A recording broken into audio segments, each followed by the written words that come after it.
Apa makin itu makin manis ya? Nih pemirsa ya, buah import langka dan ini viral juga. Sudah lama tidak review buah import yang langka pemirsa. Ini ada Winter Date Jujube. Sebenarnya tuh udah pernah ya review ini. Kalau masih bagus tuh kayak begini ya. Udah item-item gitu, tapi ini udah dicuci ya.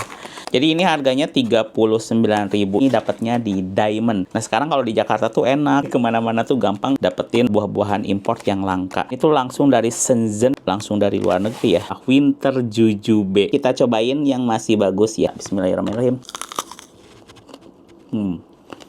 Rasanya tuh mirip apel. Ini kayak gini ya. Tapi ini manis.